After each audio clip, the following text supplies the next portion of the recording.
Para peneliti telah mengkonseptualisasikan stres dalam 3 cara, yaitu salah satu pendekatannya stres dipandang sebagai rangsangan. Studi ini fokus pada dampak stres. Kemudian pendekatan lain memperlakukan stres sebagai suatu respon, yaitu memeriksa ketegangan fisik dan psikologis yang dihasilkan oleh stres.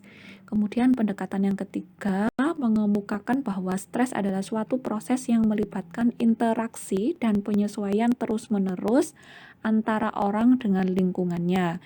Ketiga pandangan ini mengarahkan pada definisi stres, yaitu kondisi yang dihasilkan ketika interaksi seseorang dengan lingkungannya merasakan adanya ketidaksesuaian antara tuntutan situasi dengan kemampuan biologis dan psikologis seseorang serta pemahaman sosial seseorang.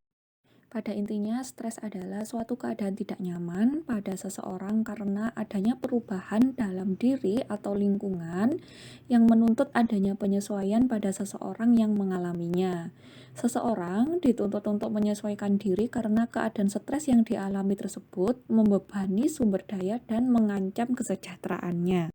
Beberapa karakteristik situasi stres yang pertama adalah transisi kehidupan, yaitu perpindahan dari satu kondisi kehidupan atau fase ke fase lainnya. Sebagai contoh, orang tua yang memulai menitipkan anaknya di daycare atau memulai masuk pada sekolah yang baru, kemudian harus pindah ke komunitas yang baru, kemudian juga transisi kehidupan harus menjadi orang tua, dan transisi ketika menjalani pensiun dari pekerjaannya.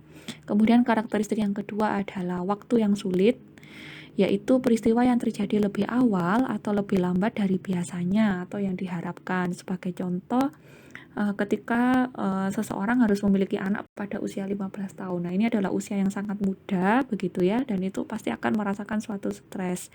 Selanjutnya, apabila harus memasuki perguruan tinggi pada usia 40 tahun. Nah, ini kan tidak wajar. Biasanya orang memasuki perkuliahan itu ketika umumnya usia 20-an.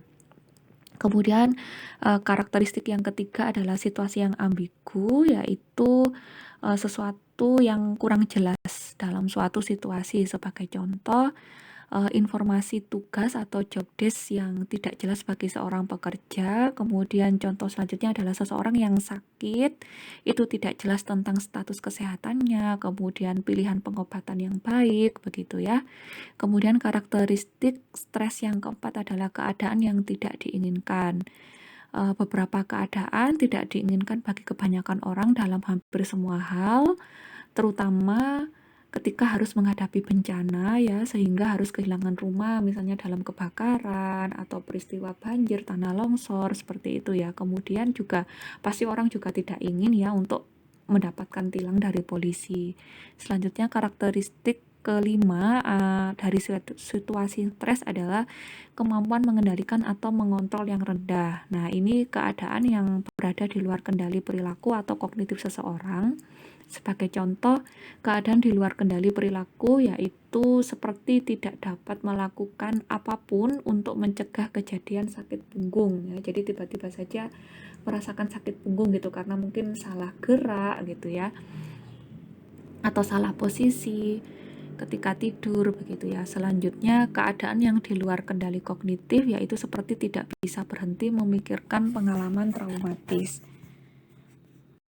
Dari penjelasan karakteristik situasi stres tersebut, tampak jelas bahwa stres merupakan bagian yang tidak dapat dipisahkan dari kehidupan manusia.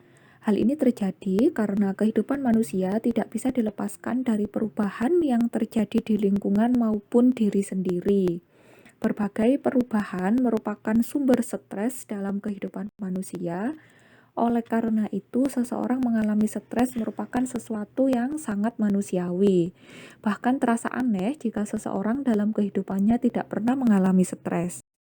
Stres adalah suatu tekanan, sebenarnya sifatnya adalah netral, tetapi bagaimana seseorang bereaksi terhadap stres tersebut terbagi menjadi dua, yaitu eustress dan distress. Eustress adalah membuat reaksi yang positif sehingga memotivasi seseorang untuk berusaha lebih keras dan lebih baik lagi, lebih fokus, lebih bertenaga dan tertantang untuk keluar dari keadaan.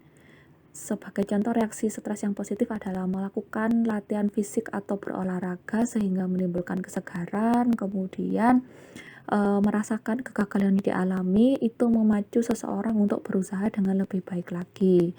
Kemudian reaksi stres yang positif yang lain adalah stres itu mendorong seseorang untuk meningkatkan kemampuan dirinya dengan cara lebih rajin belajar, lebih banyak membaca seperti itu, atau lebih banyak berlatih. Nah, kemudian reaksi stres yang lain disebut dengan distress, yaitu ketika stres tersebut menghasilkan atau menimbulkan efek yang negatif atau yang tidak sehat dan cenderung destruktif atau merusak, yaitu misalnya saat stres seseorang menjadi mual-mual, muntah, pusing. Kemudian reaksi stres negatif yang lain adalah merasa frustasi dan merasakan emosi yang meluap-luap, kemudian gangguan kesehatan fisik seperti jantung berdebar, sakit kepala, sakit perut, kemudian sulit memusatkan pikiran, kemudian gangguan kesehatan jiwa seperti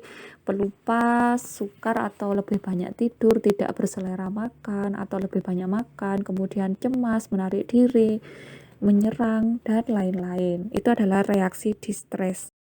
Keadaan dianggap sebagai suatu stres umumnya melibatkan proses penilaian kognitif yang terdiri dari dua bentuk. Yang pertama, penilaian primer, berfokus pada apakah kebutuhan atau tuntutan mengancam kesejahteraan orang tersebut.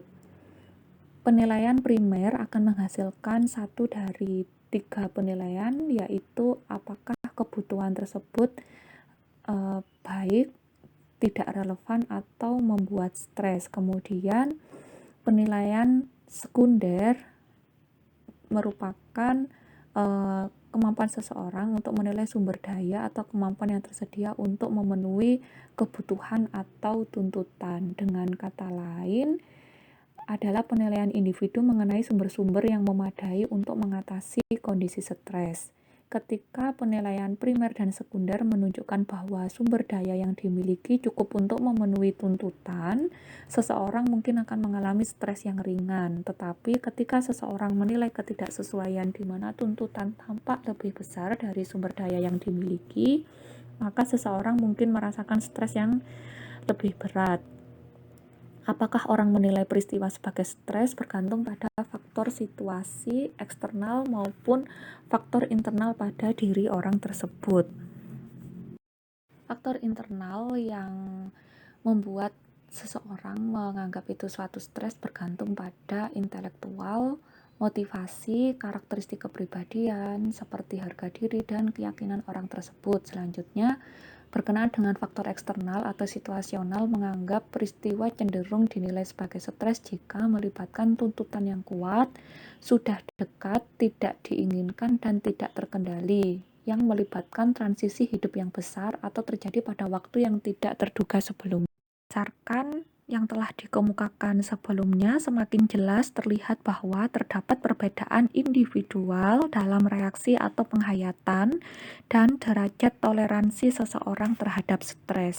Seseorang menghadapi suatu stres itu menimbulkan reaksi menghadapi fight atau flight, menghindari, yaitu reaksi fisik dan psikis ketika menghadapi suatu ancaman, mendorong individu untuk fight menghadapi stresor tersebut, atau flight menghindari dari stresor. Sebagai contoh, ketika menghadapi ujian, kita memilih belajar, itu artinya fight, atau memilih bolos sekolah, itu tandanya flight.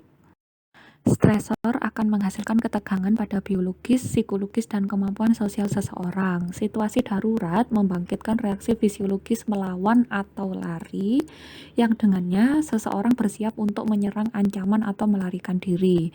Ketika stres kuat dan berkepanjangan, reaksi fisiologis melewati 3 tahap, yaitu reaksi alarm, tahap resistensi, dan tahap kelelahan. Rangkaian reaksi ini disebut dengan sindrom adaptasi umum.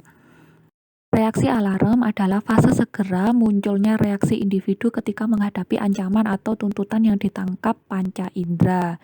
Kemudian reaksi resisten adalah fase adaptasi tubuh terhadap stresor yang dihadapi jika kondisi stres tersebut berlanjut. Kemudian tahap kelelahan yaitu fase terjadinya kondisi stres berkepanjangan yang mempengaruhi penurunan resistensi tubuh terhadap stres sehingga berdampak pada menurunnya ketahanan tubuh.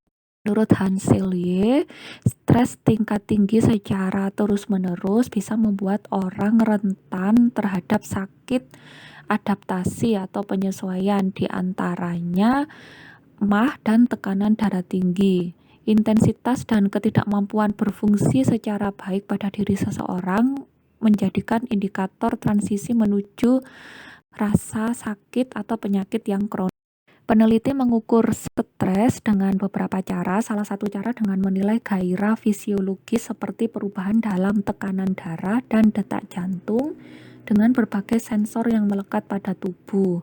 Selanjutnya, yang kedua adalah analisis biokimia darah atau sampel urin sehingga dapat menguji kortikosteroid, yaitu misalnya kortisol, dan katekolamin, misalnya epinefrin dan norepinefrin.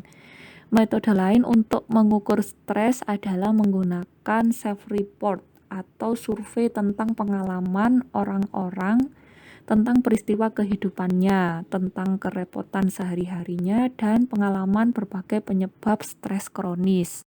Beberapa self-report yang bisa digunakan untuk mengukur stres tentang kehidupan sehari-hari seseorang bisa menggunakan Social Readjustment Rating Scale atau SRRS yang terdiri dari 43 item yang sudah saya tampilkan di dalam tabel.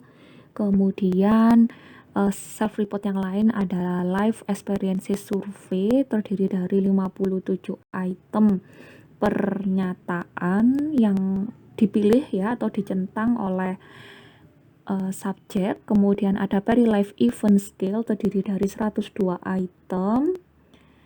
Kemudian ada Unpleasant Event Schedule terdiri dari 320 item pernyataan.